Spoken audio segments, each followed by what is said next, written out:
Кто командиры, блядь? Сюда идем. Автомат сюда. Лежать, не двигаться. Мне похуй, кто-то.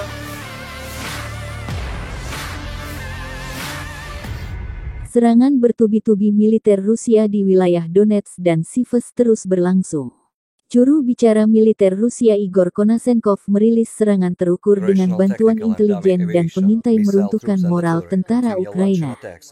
Mengingat kerugian yang cukup besar di bagian timur Ukraina, penduduk Ukraina wilayah barat yang dimobilisasi angkatan bersenjata Ukraina menolak untuk pergi ke wilayah Donbas.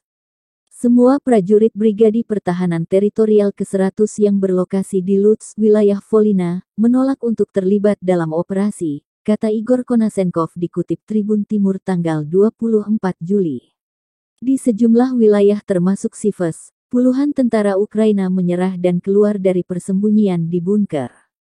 Selain masalah psikologi, juga karena suplai makanan terhenti dan kekurangan amunisi. Dari Kyiv, Presiden Ukraina Volodymyr Zelensky menyampaikan terima kasih ke Amerika karena segera menggelontorkan bantuan senilai kurang lebih 4 triliun rupiah termasuk roket HIMARS dan drone tempur. Konflik Rusia-Ukraina memasuki hari 152 Senin tanggal 25 Juli hari ini.